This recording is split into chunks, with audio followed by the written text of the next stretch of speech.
नमस्कार, स्वागत है आप सभी का न्यूज 21 में। मैं हूं आपके साथ उमंग माथुर और आप देख रहे हैं अपना बिहार। आइए बुलेटिन की शुरुआत करेंगे बिहार की कुछ प्रमुख खबरों के साथ।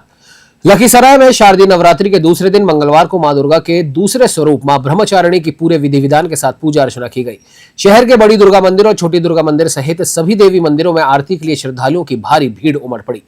नवरात्रि को लेकर पूरे शहर और गांव का वातावरण भक्तिमय हो गया है। मंदिरों को आकर्षक लाइटिंग से भव्य रूप से सजाया गया, जिसकी सुंदरता श्रद्धालुओं को अपनी ओर आकर्षित कर रही है। सुरक्षा के भी पुख्ता इंतजाम किए गए हैं। बड़ी देवी मंदिर के आचार्य महेंद्र पांडे ने बताया कि मां ब्रह्मचारिणी की पूजा अत्यंत फलदायी होती है। ऐसी मान्यता है कि उनकी पूजा से तपस्या और आत्म संयम की प्राप्ति होती है। लखीसराय से संतोष कुमार गुप्ता की रिपोर्ट।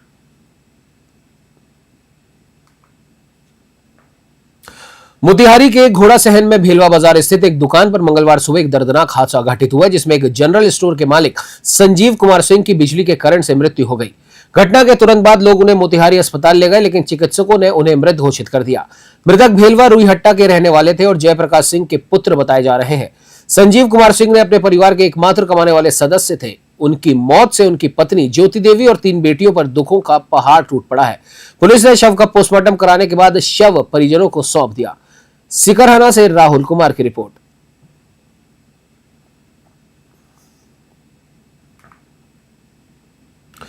खबर लखीसराय से है, जहां सदर अस्पताल परिसर में अर्बन संविदा एएनएम महिला स्वास्थ्य कर्मी अपनी 14 सूत्रीय मांगों को लेकर 16 अक्टूबर से अनिश्चितकालीन हड़ताल पर हैं। मंगलवार को कर्मचारियों ने जोरदार प्रदर्शन करते हुए मुख्यमंत्री और स्वास्थ्य मंत्री के खिलाफ नारेबाजी की। बिहार चिकित्सा एवं जन स्वास्थ्य कर्मचारी संघ के बैनर तले ये स्वास्थ्य कर्मी अपनी मांगों को लेकर डटी हुई हैं। उनकी प्रमुख मांगे हैं: मासिक वेतन कम से कम 26,000 हो, वेतन का पुनरीक्षण हो, हर महीने की अंतिम तारीख को मानदेय का समय पर भुगतान हो, लंबित बकाया राशि का तत्काल भुगतान किया जाए। प्रदर्शनकारी स्वास्थ्य कर्मियों का कहना है कि जब तक सरकार उनकी मांगों पर कोई ठोस कदम नहीं उठाती, तब तक हड़ताल जारी रहेगी। लखीसराय से संतोष कुमार की रिपोर्ट। मेरा पहला मांग है, जब तक हम लोग को परमानेंट नहीं किया जाता है, तब तक हम लोग का न्यूनतम वेतन 26,000 कम से कम किया जाए। और जितना हम लोग का पोशाक का भी पोशाक का भी नहीं मिलता है, वो मिलना चाहिए। हम लोग का 2 दिन का विशेषण होता है, वो भी मिलना चाहिए। 5% वार्षिक वृद्धि होता है, वो भी मिलना चाहिए। कब तक रहेगा आप लोगों का हड़ताल जारी? जब तक हम लोग का मांग पूरी नहीं होता है, तब तक हम अनिश्चितकालीन हड़ताल। मुख्यमंत्री नीतीश कुमार के मंगलवार को हुए वाल्मीकिनगर दौरे से क्षेत्र में विकास की नई उम्मीदें जगी हैं। मुख्यमंत्री ने यहां लगभग 1,100 करोड़ की विभिन्न योजनाओं का शिलान्यास किया। उनका स्वागत करने के लिए हजारों की संख्या में लोग मौजूद रहे। मुख्यमंत्री ने 141.69 करोड़ की विकास योजनाओं का शिलान्यास किया। इसमें से 51.54 करोड़ की लागत से बनने वाले लव कुश पार्क का शिलान्यास भी शामिल है, जो पर्यटन को बढ़ावा देने में महत्वपूर्ण भूमिका निभाएगा। मुख्यमंत्री ने कन्वेंशन सेंटर में विभिन्न विभागों द्वारा लगाए गए स्टॉलों का भी निरीक्षण किया। उन्होंने जीविका दीदियों और थारू महिलाओं द्वारा बनाए गए हस्त निर्मित सामान की सराहना की। इस दौरे में मुख्यमंत्री के साथ उप मुख्यमंत्री सम्राट चौधरी और विजय कुमार सिन्हा भी मौजूद रहे। मुख्यमंत्री ने मात्र 42 मिनट के अपने दौरे में विकास की कई नींव रखी। इस दौरान सुरक्षा के पुख्ता इंतजाम किए गए थे। वाल्मीकिनगर से उदय शंकर चौधरी की रिपोर्ट।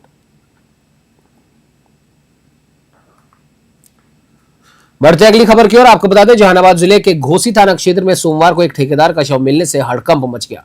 मृतक की पहचान गया जिले के डेहला निवासी देवेंद्र कुमार उर्फ बॉबी के रूप में हुई है, जो स्कूलों में बेंच डेस्क की सप्लाई का काम करते थे।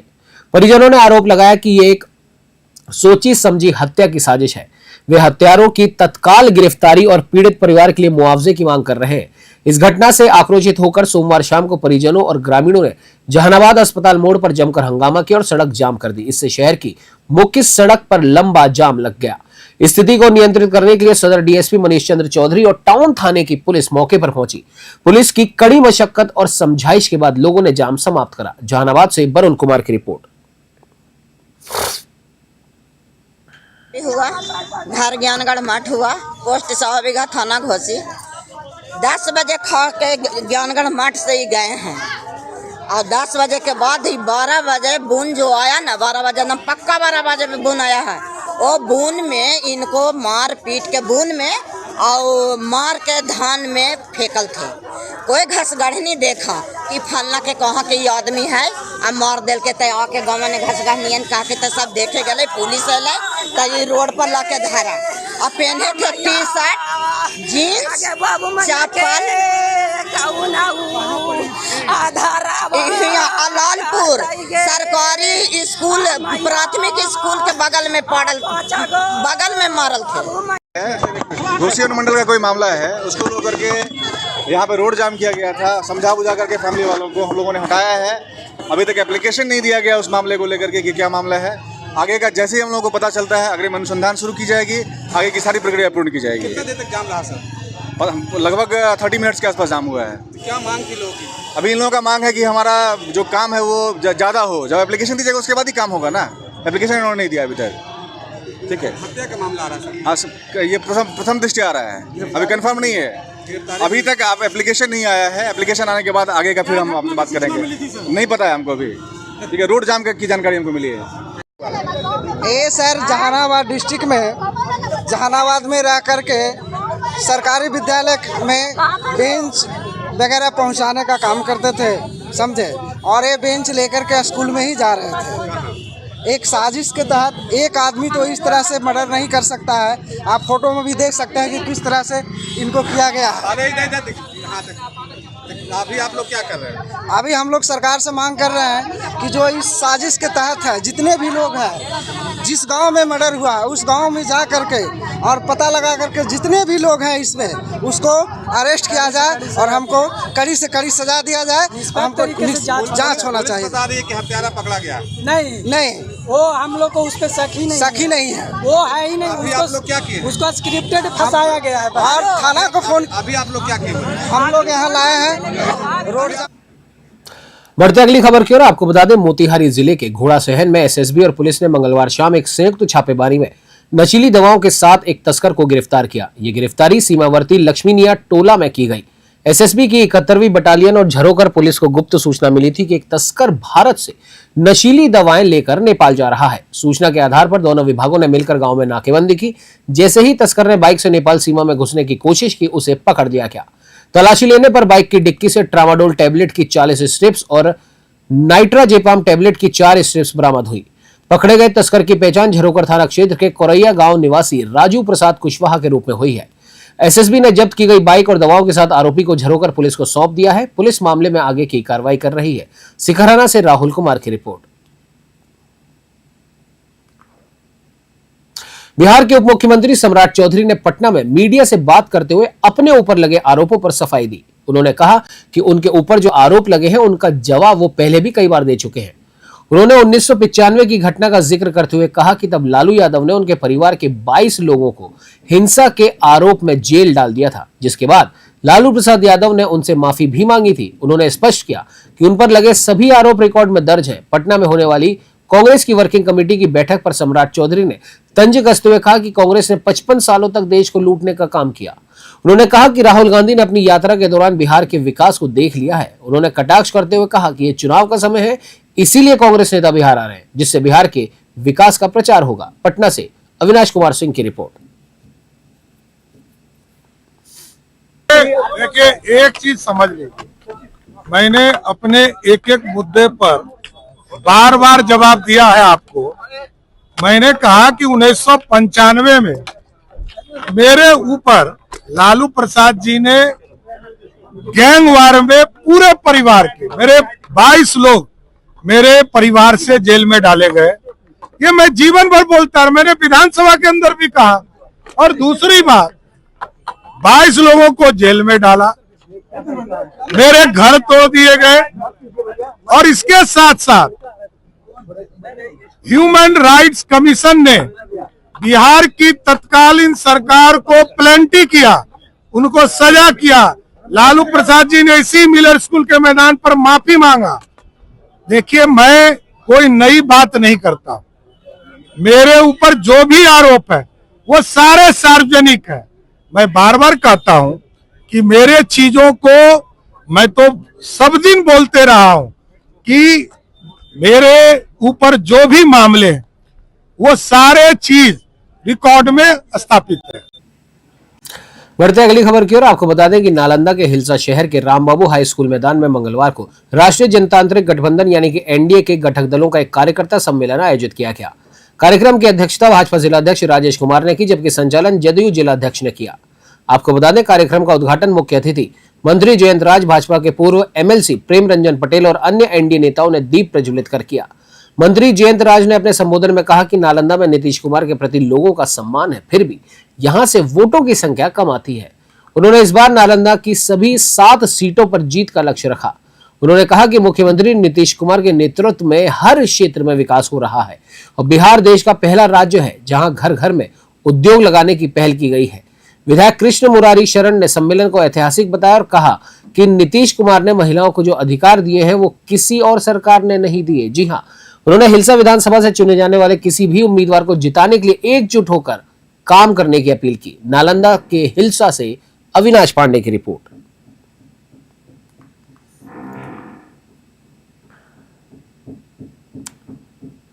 बेतिया व्यवहार न्यायालय में भाजपा सांसद और लोकसभा के मुख्य सचेतक डॉक्टर संजय जायसवाल ने प्रशांत किशोर के खिलाफ मानहानि का परिवाद दायर किया।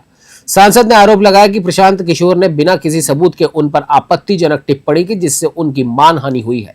सांसद के अधिवक्ता कल्पनाथ राय रमन और चंद्रिका प्रसाद ने बताया कि परिवाद दायर कर दिया गया है और अदालत ने उसे स्वीकार भी कर लिया। उन्होंने विश्वास जताया कि सांसद को न्यायालय से न्याय मिलेगा। सांसद और जनसुराज के सूत्रधार पीके के बीच चल रहा विवाद अब थमने का नाम नहीं ले रहा और ये मामला मर्ज बढ़ता ही गया। जो जो दवा की आपने वाली कहावत को चरितार्थ कर रहा है। दोनों नेता वो आमने सामने आ गए हैं। बेतिया से सत्येंद्र श्रीवास्तव की रिपोर्ट।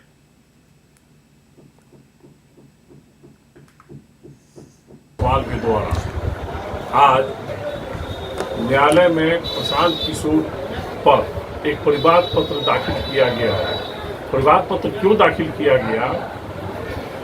प्रशांत किशोर द्वारा भिन्न भिन्न प्रकार की लांछना और अनर्गल आरोप, जिसका कोई सिर पैर नहीं, बेबुनियाद लगाया गया, जिससे कुपित होकर संजय जायसवाल अपने मान सम्मान की रक्षा हेतु न्यायालय में आके परिवाद पत्र दाखिल किए, जिसमें बहुत सारे अधिवक्ताओं के साथ मैं भी उनका अधिवक्ता था और जाके परिवाद पत्र हमने मुख्य न्यायिक दंडाधिकारी के न्यायालय में दर्ज करवाया। साहब जो ये परिवाद दायर किए हैं, ये प्रशांत किशोर ने बिल्कुल बेबुनियाद गलत झूठा मनगढ़ंत आरोप लगाया है। एमपी साहब बेदाग हैं, उनके पिताजी भी 4 बार सांसद रहे, चौथे बार एमपी साहब भी सांसद हैं। विपक्षियों की एक साजिश के तहत इनकी राजनीति को बदनाम करने के वजह से प्रशांत किशोर को मुहर्रा बनाया गया है कि संजय जायसवाल का प्रतिष्ठा को धूमिल किया। इसके लिए उन्होंने परिवाद दायर किया। इसके लिए प्रशांत किशोर ने जो गलत आरोप लगाया था, इसके समर्थन में कोई पेपर नहीं दे रहा है, जिसके वजह से यह केस दायर किया गया। सवाल के द्वारा बिहार में 2025 के विधानसभा चुनावों की तैयारियों के तहत एनडीए ने आज डेहरी ऑन सोन में एक विशाल कार्यकर्ता सम्मेलन का आयोजन किया। इस सम्मेलन का मुख्य उद्देश्य सभी घटक दलों के कार्यकर्ताओं को एकजुट करना, चुनावी रणनीति पर चर्चा करना और जनता के बीच गठबंधन की मजबूती का संदेश देना था। सम्मेलन में एनडीए के सभी प्रमुख नेता शामिल हुए। उन्होंने कार्यकर्ताओं को संबोधित करते हुए केंद्र और राज्य सरकार की उपलब्धियों और लोक कल्याणकारी योजनाओं के बारे में बताया। मंच से ये बार बार संकल्प दोहराया गया कि 2025 के चुनाव में 225 से अधिक सीटें जीतकर नीतीश कुमार को एक बार फिर बिहार का मुख्यमंत्री बनाया जाएगा। नेताओं ने चुनावी योजनाओं जैसे मुफ्त बिजली और पेंशन बढ़ोतरी का जिक्र किया और कार्यकर्ताओं से अपील की कि वे इन संदेशों को घर घर तक पहुंचाएं। इस सम्मेलन में बड़ी संख्या में कार्यकर्ताओं और समर्थकों की उपस्थिति ने गठबंधन के प्रति उत्साह का माहौल दिखाया। सम्मेलन का असली मकसद कार्यकर्ताओं और जनता तक एकता, विकास और सरकार की उपलब्धियों का संदेश पहुंचाना था। रोहतास से राहुल सिंह की खास रिपोर्ट।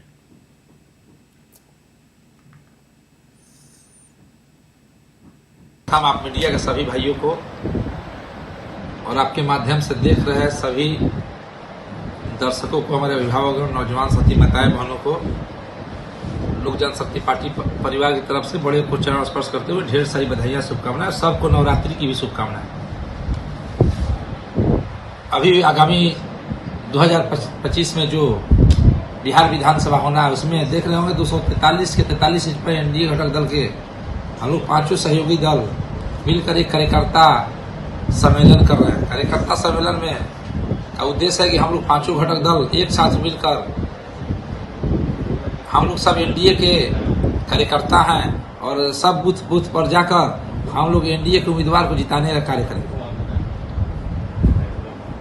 ताकि हमारा बिहार आगे की ओर अग्रसर हो और किसी के बहकावे में न आए। और बिहार में हम लोग चाहते हैं कि उद्योग लगे, धंधे लगे, खासकर डेहरी डालमिया का जो क्षेत्र है, देख रहे हो कि एशिया का सबसे बड़ा उद्योग यहाँ हुआ करता था डालमिया का, जो आज बंद पड़ा। हम लोग चाहेंगे कि यहाँ उद्योग धंधे लगे। सब जगह मरीन ड्राइव बन रहा है, हमारा सोन तट पर अवस्थित शहर।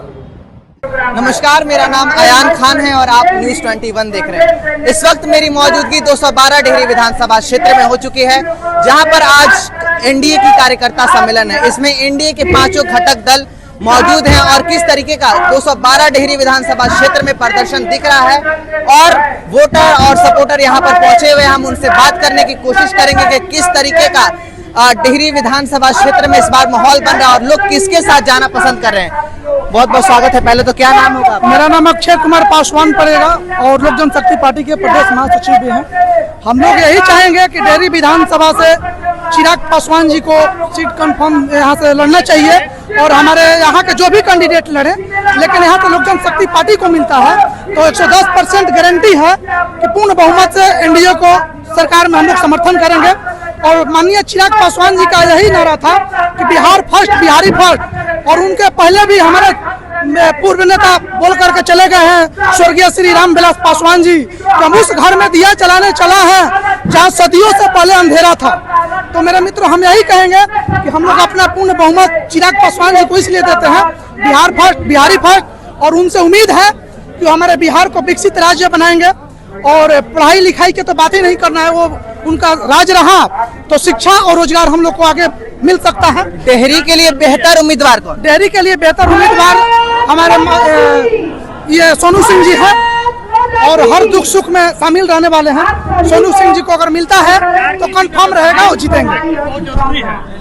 देखिए, बिहार की बात की जाती है, बिहार में पलायन, शिक्षा, रोजगार की बात की जाती है, तो क्या लगता है इस बार सरकार किसकी आनी चाहिए और कौन इसके साथ? पलायन तभी खत्म होगा जब कोई भाजपा का सरकार बने, चाहे आरजेडी का बने, किसी का भी बने, लेकिन भाजपा का बने तो अति सुंदर है। लेकिन फैक्ट्री चाहिए जरूर, तभी पलायन खत्म होगा और बेरोजगारी खत्म होगा। फैक्ट्री जरूरी है बिहार में, फैक्ट्री का डिमांड जरूरी चाहिए।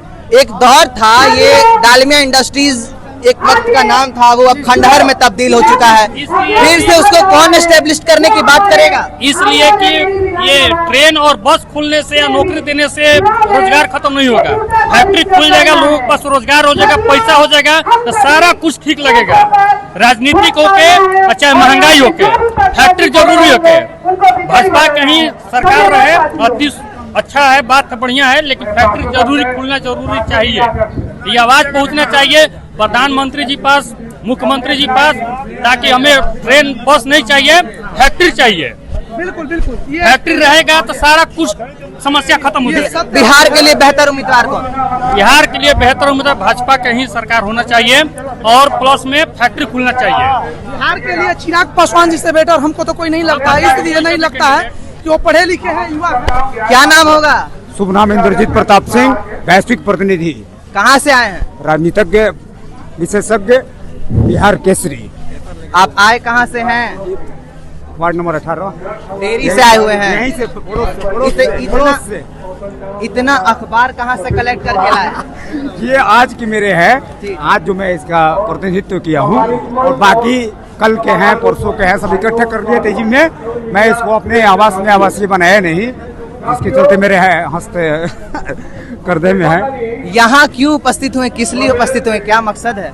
मकसद ये है, मैं भारतीय जनता पार्टी के जो तमाम इस अभिनय से अधिकारी लोग, आम जन लोग के अपने इस पद का प्रतिनिधित्व का प्रचार प्रसार करके, और आज पदाधिकारियों को अवसर मेरे इस अभिनय का आशीर्वाद का प्रभावित करने का मिला हुआ था मौका, तो जो मैं इसको अपने प्रभावित होने के लिए मैं आप डेहरी से हैं, हम आपको डेहरी से जुड़ी हुई आपसे बात करेंगे। डेहरी के लिए बेहतर उम्मीदवार कौन? डेहरी के लिए बेहतर उम्मीदवार अब भारतीय जनता पार्टी से अभी तो पूर्व में सत्यनारायण जी रहे, तो मैं तो अपने आदरणीय अभिभावक के रूप में उन्हीं को मनोनयन कर रहा हूँ। मैं अपने और अगर हम लोग को ये अभिनय करने का अवसर मिले तो हम लोग भी अपने पद चिन्ह को पुरजोर जो है प्रभावित करने के लिए तैयार हैं। देखिए, बिहार की बात अगर हो तो बिहार में पलायन का प्रतिशत बहुत ज़्यादा है। लोग रोजगार के अवसर के लिए बिहार से बाहर कूच करते हैं। तो एक वक्त था, ये जो रोहतास की धरती, डेहरी की धरती है, ये डालमिया इंडस्ट्रीज यहाँ पर हुआ करती थी। अब उसका पतन हो चुका है, खंडहर में तब्दील हो चुका है। क्या कहिएगा उस पर? क्या प्रतिदिन मुख्यमंत्री जी का विज्ञापन में रोजगार का अवसर प्रभावित हो रहे हैं। प्रतिदिन कोई ऐसा विशेष पद नहीं है कि जिसकी विशेषता के लिए प्रधानमंत्री जी ये अवसर, मुख्यमंत्री जी ये अवसर नहीं जुटा रहे हैं। प्रतिदिन वो लोग जो है डेली नियुक्तियां, डेली नौकरियां प्रतिदिन वो लोग प्रभावित कर रहे हैं। अब उसके बावजूद भी लोग बेरोजगार हैं। तो ये मुख्यमंत्री बेरोजगार आबादी के हिसाब से जन जन को प्रभावित होना, रोजगार से संबंधित होना, ये तो अवसर से प्रभावित नहीं होंगे वो लोग। कितने लोग शिक्षित हैं, साक्षर है, नहीं है। चाचा, आप कहाँ से आए? हम डालमिया नगर से। डालमिया नगर से आए, किस लिए आए हैं यहाँ क्यों आए? नंबर 1। किसके साथ है? किसके लिए यहाँ पे उपस्थित हुए आप? यहाँ गठबंधन में आए हैं। अच्छा, गठबंधन में आए हैं और चिराग पासवान का पट्टा बांधे, सबका बीजेपी का। तो दोनों पार्टियों का आपने झंडा बांध रखा है गले में। किसके साथ जाइएगा? डेहरी विधानसभा में किसको देखना चाहते हैं आप डालमिया नगर से? जो आ जाए गठबंधन में उसको हम देख लेंगे। बेहतर उम्मीदवार कौन है? बेहतर उम्मीदवार कौन डेहरी के लिए? बेहतर उम्मीदवार तो सत्यनारायण इंजीनियर है, इंजीनियरिंग किए हैं, बेचारे पढ़े लिखे हैं। देखिए, हमने लोगों से बात की। एनडीए के कार्यकर्ता सम्मेलन 212 डेहरी विधानसभा में अभी हो रही है। हमने लोगों से बात की, लोगों का मिजाज जाना, तो लोगों ने तमाम मुद्दों पर मुझसे बातचीत की। रोजगार, शिक्षा, पलायन और डेहरी के लिए बेहतर उम्मीदवार कौन, उस पर भी तमाम तरीके की हमने चर्चाएं की। बहरहाल, आपको अगर वीडियो पसंद आई हो तो वीडियो को लाइक, कमेंट, शेयर करें। आप न्यूज़ 24 देख रहे थे। मेरा नाम आयान है। फिर ऐसे ही किसी नए मुद्दे के साथ आपसे मुलाकात होगी। तब तक के लिए नमस्कार। बढ़ते अगली खबर की ओर। आपको बता दें, शारदीय नवरात्रि के शुभ आरंभ होते ही पूरे मधुबनी जिले में रौनक छा गई है। चारों तरफ जय माता दी के नारों से वातावरण गुंजायमान हो रहा है। नवरात्रि के दूसरे दिन मंगलवार को मां दुर्गा के दूसरे स्वरूप मां ब्रह्मचारिणी की पूजा अर्चना बड़े ही धूमधाम से की गई, जिसमें श्रद्धालु लीन नजर आए। पूजा के साथ साथ बाजारों में भी चहल पहल बढ़ गई है। विभिन्न प्रकार के झूले, मिठाइयां, फल और खिलौनों की दुकानें सजने लगी हैं। लोगों में इस उत्सव को लेकर एक अलग ही उत्साह देखने को मिल रहा है। प्रशासन ने भी सुरक्षा और यातायात व्यवस्था बनाए रखने के लिए जगह जगह कैंप लगाकर पुलिसकर्मियों को तैनात किया है, ताकि आवागमन में कोई दिक्कत ना हो। मधुबनी से स्नेहानंद मिश्रा की रिपोर्ट। कांग्रेस वर्किंग कमेटी की बैठक में हिस्सा लेने के लिए कांग्रेस नेता राहुल गांधी पटना के सदाकत आश्रम पहुंचे। उनके साथ कांग्रेस के राष्ट्रीय अध्यक्ष मल्लिकार्जुन खड़गे, बिहार कांग्रेस प्रभारी कृष्णा अल्लावरू और कई अन्य वरिष्ठ नेता भी मौजूद थे। सदाकत आश्रम पहुंचने पर राहुल गांधी ने राष्ट्रीय ध्वज को सलामी दी और राष्ट्रगीत गाया। इसके बाद उन्होंने अपनी स्वर्गीय दादी इंदिरा गांधी और पिता राजीव गांधी की प्रतिमाओं पर श्रद्धांजलि अर्पित कर कार्यक्रम की शुरुआत की। गौरतलब है कि आजादी के बाद पहली बार कांग्रेस वर्किंग कमेटी की बैठक पटना के सदाकत आश्रम में हो रही है। विधानसभा चुनावों के मद्देनजर कांग्रेस अपनी स्थिति को मजबूत करने के लिए लगातार प्रयास कर रही है। इसी क्रम में आज ये बैठक बुलाई गई है, जिसमें देश भर के तमाम कांग्रेसी नेता हिस्सा लेने के लिए पटना पहुंचे हैं। पटना से अविनाश कुमार सिंह की रिपोर्ट।